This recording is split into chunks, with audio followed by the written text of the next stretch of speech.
Olá pessoal, tudo bem? Seguinte, aqui é o professor Matheus e nós vamos iniciar a nossa aula de hoje falando sobre Era Napoleônica. Pessoal, olha só, nós já falamos um pouquinho sobre Napoleão Bonaparte quando nós tratamos sobre o golpe dos 18 Brumário, lá ao final da Revolução Francesa de 1789. Lembram disso? Pois é. Mas, galera, agora nós vamos falar especificamente do período pós-Revolução Francesa, do período marcado pelo governo de Napoleão Bonaparte na França. Pessoal, por que falar de Napoleão Bonaparte? Pessoal, simples. Napoleão Bonaparte talvez tenha sido uma das maiores lideranças políticas, não somente da França, mas de todo o mundo. Aos 27 anos, Napoleão Bonaparte já tinha se saído vitorioso de várias batalhas dentro da França, tá?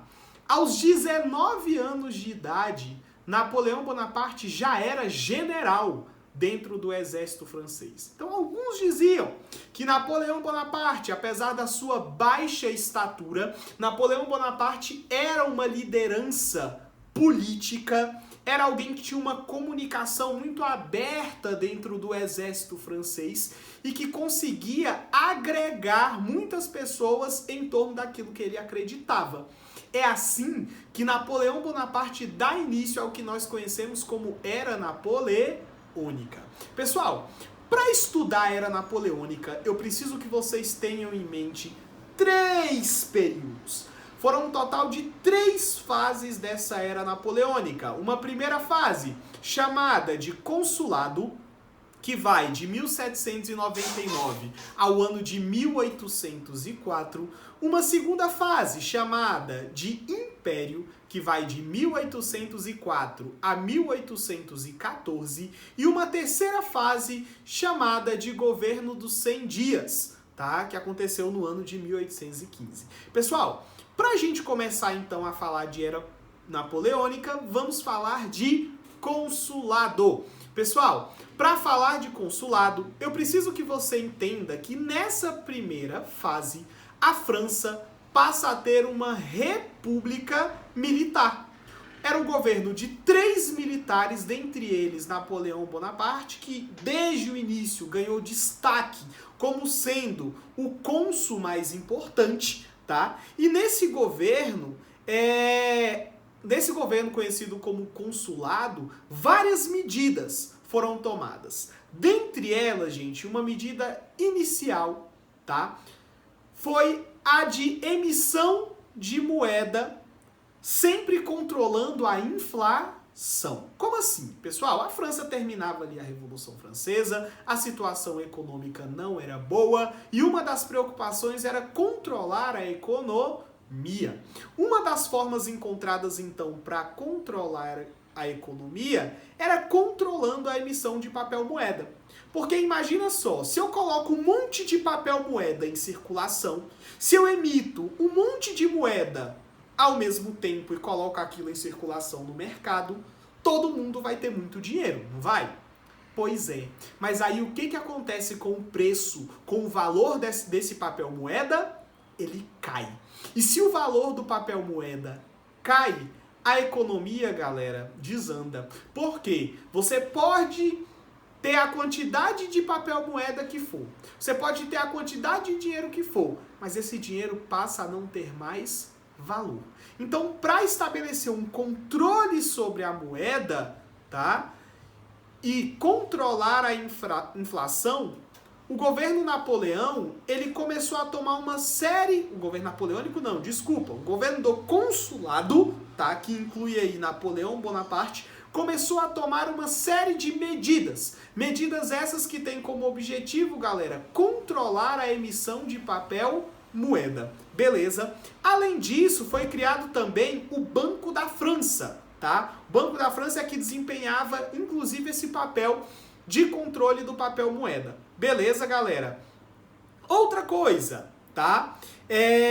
Foi elaborado também, nesse período, uma concordata entre a Igreja Católica e o Estado. Mateus, o que é essa concordata? Gente, a concordata é um documento que dá ao governo francês o direito de confiscar bens da Igreja Católica. Então, muitos bens da Igreja Católica, dentre esses bens, terras, que a Igreja tinha muito, tá? Durante a Era Napoleônica, eles foram confiscados pelo Estado.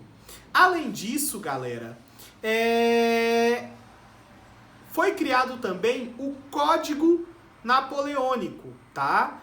Que, dentre outras coisas, representava principalmente os interesses da burguesia, tá?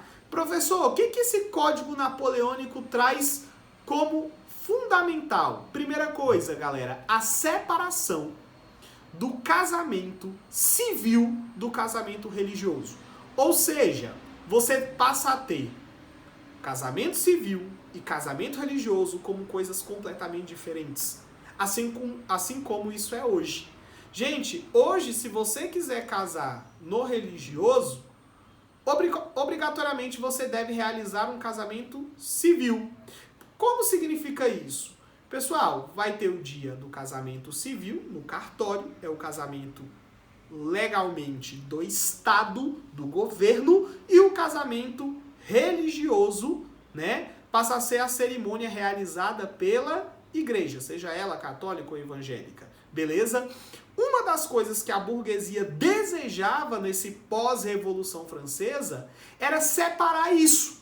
Era que o casamento religioso e o casamento civil não fossem um só. Então, a partir desse momento é que a igreja começa a separar o casamento religioso do casamento civil.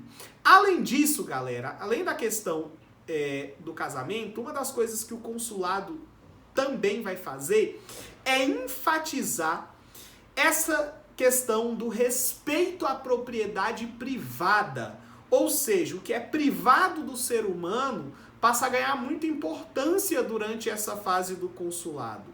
Tá? Além disso, o direito à liberdade passa a ser algo fundamental aqui para os franceses. O direito à igualdade de todos perante a lei. Tá? Outra coisa, pessoal, que vai ser importantíssimo também nessa fase do consulado. A educação, ela passou a ser um dever do Estado e obrigatória para todos durante a Revolução Francesa. Então, essa ideia, né, que a gente tem hoje de educação, de que todo mundo tem o direito à educação, ela começa lá na França. E já era um questionamento dos revolucionários que a educação fosse estendida a todos. Isso só foi possível, galera, agora na França, durante o consulado, tá? Quando a educação passa a ser um dever do Estado e o Estado passa a ter o dever de bancar essa educação para todos. Além disso, gente, vocês estão vendo que as medidas tomadas por Napoleão Bonaparte e os demais cônsules, ao mesmo tempo que elas encerravam certas discussões que ocorriam durante a Revolução Francesa, elas também beneficiavam principalmente a alta burguesia. É assim, galera, que lá no ano de 1904, tá? Lá no ano de 1804, Napoleão Bonaparte perguntou à população francesa: ora, vocês querem a continuidade desse regime de cônsul, desse regime republicano, tá? Ou vocês querem novamente uma mudança na França, uma centralização do poder nas mãos de uma liderança? Gente, o que o povo quis? A centralização do poder nas mãos de uma liderança. E é assim, galera, que se inicia a fase do Império, com Napoleão, tá, sendo indicado a ser imperador da França, tá? Só que, nessa fase do Império, nós sabemos que ela foi marcada por um grande conflito. Gente, conflito com quem? Pensa, qual era a outra grande potência da Europa nesse período? A Inglaterra. E aí, pessoal, com a Inglaterra, a França começa a rivalizar, tá? Para ver quem seria a maior potência mundial. Napoleão tinha um exército considerado invencível por terra. Ao mesmo tempo, a Inglaterra tinha uma marinha considerada invencível. Então havia ali um equilíbrio de forças. A França considerada invencível por terra e a Inglaterra considerada invencível pelo mar. Mas, nesse conflito entre Inglaterra e França, a única forma da França tentar derrotar a Inglaterra e se tornar a maior potência mundial era por meio da questão econômica. Qual a ideia da França? Tentar, então, aniquilar a Inglaterra do ponto de vista econômico. Como? Napoleão Bonaparte edita um decreto chamado de bloqueio continental, em que ele proíbe a Inglaterra de comercializar com qualquer um dos países da Europa. E ele ainda ameaça: quem comercializar com a Inglaterra será invadido pela França. Pessoal, após a edição do bloqueio continental, Portugal continuou comercializando às escondidas ali com a Inglaterra. A França descobre e, após essa descoberta, a França envia um exército, então, para Portugal, entregando ali uma carta dizendo que o exército napoleônico estaria chegando. Pessoal, o rei de Portugal, Dom João VI, com toda a família real, ficam simplesmente desesperados. Começam a arrumar as malas, começam a descer caixotes de madeira. Por quê? Como que Portugal conseguiria se proteger da França? Muito difícil, né? Portugal não tinha um exército capaz de combater os franceses. Resultado, Dom João VI convoca toda a família real, principalmente o núcleo principal, as pessoas principais mais próximas ali da família real. Com a ajuda da Inglaterra, a Inglaterra envia caravelas que fariam a proteção dos portugueses. Portugal, então, manda embrulhar tudo que ele conseguia para poder levar, tá? Então, por exemplo, Dom João VI chega gritando dentro do castelo, dizendo o seguinte: arrumem tudo! Gente, os funcionários da coroa entram ali dentro da cozinha real e pegam toda a louça, a prataria real, garfos, pratos, tigelas, xícaras, pires, tudo bordado a ouro. E aí, pessoal, começam a colocar aquilo dentro de caixas. Caixas, caixas, caixas, caixas e mais caixas. Mas aí vem as cocotas portuguesas, as mulheres portuguesas com vestidos enormes, com muitas anáguas. Pensem naqueles vestidos bem volumosos, cheio de camadas, com vários bambolês. Gente, cada vestido era praticamente uma caixa. Dom João VI entra dentro da biblioteca real e diz o seguinte: arrumem todos os livros. Gente, imaginem quantos livros a família real não tinha. E aí, pessoal, toda essa bagagem começa a ser empurrada para o porto de Lisboa. Ao chegar no porto, o rei de Portugal, Dom João VI, olha e fala: meu Deus, como que eu vou conseguir colocar tudo isso dentro da caravela? Impossível. E aí, pessoal, a família real começa a colocar tudo dentro, até que não cabe mais. Gente, cerca de 500 anos da história da família real portuguesa foi deixada ali no porto. 500 anos. Mas a família real portuguesa vem para o Brasil. Ao chegar no Brasil em 1808, a família real, para na Bahia, primeiramente. Olha, imagina, a estrutura que Salvador tinha lá em 1808. Não era nada parecido com o que a família real portuguesa esperava. Logo, ao chegar em Salvador, a família real portuguesa assusta. Porque chegando lá, a família vê muitos negros ali no porto sendo açoitados, sendo vendidos, já que Salvador era um grande mercado de escravos, né? Pessoas do Brasil inteiro naquela época iam para Salvador para poder comprar escravos. E aí, ao chegar em Salvador, a família real fala, não, peraí, eu não quero ficar aqui. Logo, a família real retorna para dentro da caravela e segue em direção ao Rio de Janeiro. No Rio de Janeiro, finalmente a família real desembarca. Pessoal, a chegada da família real portuguesa ao Brasil em 1808 foi fundamental para a história do Brasil. Por quê, galera? O Rio de Janeiro, principalmente, começou a ganhar uma estrutura que nós não tínhamos anteriormente. Imagine só, pessoal, o Rio de Janeiro não tinha ainda um banco, por exemplo, para que as pessoas pudessem guardar as suas riquezas. O Rio de Janeiro não tinha, por exemplo, museus, e a família real estava acostumada com museus. A família real estava acostumada com teatros para elas, né, para realizarem grandes espetáculos. A família real, ela estava acostumada com arte. E a família real, pessoal, também estava acostumada com os jardins para poder passear. Pessoal, é aí que a família real portuguesa começa a realizar uma série de obras ali no centro do Rio de Janeiro. Se você já foi ali no centro do Rio de Janeiro, você vai ver Teatro Municipal, aqui.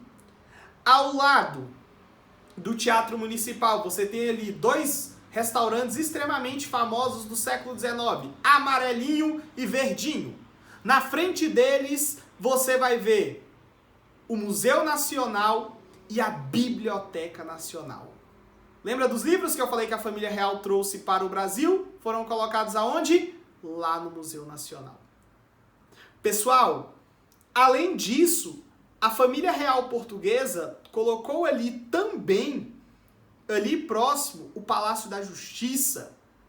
Posteriormente, várias obras foram criadas ali, uma grande praça foi construída ali no meio de todos esses monumentos. Pessoal, isso foi importantíssimo para a história do Brasil e do Rio de Janeiro. Além disso, a família real portuguesa convocou a missão artística francesa liderada por Debré. Porque a família real julgava que faltava arte no Rio de Janeiro. E aí, quem vai trazer essa arte? Debré, juntamente com os seus companheiros artistas, tá? Então a ideia era trazer um pouco desse ar francês, desse ar português para o Brasil, tá? A ideia era estruturar o Brasil. Além disso, foi criado também o Jardim Botânico, tá? Para que a família real pudesse passear ao final do dia. Foi criado também, gente, o Banco do Brasil. Sabe o bebê amarelinho que o seu pai tem conta, que sua mãe tem conta? Pois é, foi criado pela família real portuguesa. Foi criado também, gente, a Casa da Moeda. Então, todas essas realizações foram realizações da família real portuguesa ao chegar no Brasil. Só uma curiosidade, pessoal. O quanto é importante você saber desse papel. Pessoal, o papel da Biblioteca Nacional, ele é fundamental até hoje. Por quê? A Biblioteca Nacional é a responsável por tudo aquilo que é publicado no Brasil até hoje. Então, só para você ter uma noção, se você precisa de uma revista de 1850, aonde você vai para conseguir essa revista? Na Biblioteca Nacional. Tem lá. Ao chegar na Biblioteca Nacional, você pode falar, quero a revista Careta de 1890. Ele vai lá e ele consegue. Se ele não tiver aquela revista impressa, ele tem ela digitalizada. Porque a Biblioteca Nacional ela é responsável pela custódia de tudo aquilo que foi publicado no Brasil. Tá? Ah, aquele funk que você gosta de escutar, tá onde? Tem lá na Biblioteca Nacional. O registro de direitos autorais no Brasil, ele é feito pela Biblioteca Nacional, tá?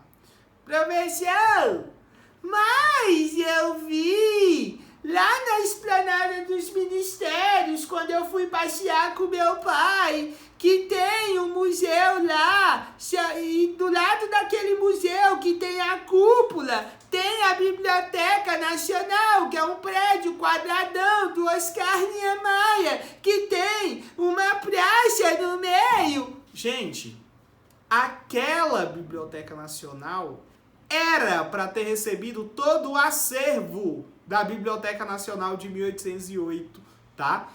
Que a família real portuguesa construiu, porque a Biblioteca Nacional ela não fica pronta em 1808, lógico, era impossível construir uma obra tão grande, tão monumental em apenas um ano, né? Mas aquela biblioteca, beleza, galera? Ela foi construída lá em 1808, tá? Desculpa, ela começou a ser construída em 1808, fica pronta posteriormente, mas ela vai receber, tá, todas as obras a partir de então. Ela fica como sendo a biblioteca principal da nação e a guardiã de tudo aquilo que é publicado no Brasil. Porém, quando Brasília foi construída e tinha lá o projeto para a construção da Biblioteca Nacional aqui, né, porque o certo seria essa biblioteca ficar na capital do Brasil, quando o Rio de Janeiro deixa de ser capital e Brasília passa a ser capital, era para Brasília ter recebido todo o acervo da Biblioteca Nacional. Mas o Rio de Janeiro aceita passar, gente? Aceita passar esse patrimônio cultural, histórico, literário para o Distrito Federal? Não. Assim, galera, se você for visitar a Biblioteca Nacional, nem sei como é que tá hoje em dia o esquema para entrar lá dentro, mas a Biblioteca Nacional hoje ela tem um acervo de livros vazio, tá? Bem vazio. Exatamente porque o Rio de Janeiro não aceita entregar, né, esse patrimônio da Biblioteca Nacional. Beleza, galera? Pessoal, vou parar por aqui então, falando aí do Império. Na nossa próxima videoaula, tá? Nós vamos falar sobre a continuidade do Império e do último período, que é o governo dos 100 dias. Então a gente paralisa essa vídeo aqui. Quero que você lembre então de algumas coisas, que você fique ligado em algumas coisas, das realizações do governo da era napoleônica, tá? Durante o governo do consulado e principalmente, pessoal, saibam a questão que a gente acabou de falar sobre o bloqueio continental e também sobre o governo bloqueio continental e também sobre essa medida do bloqueio que levou diretamente a família real portuguesa a fugir para o Brasil. Beleza, galera? Ok.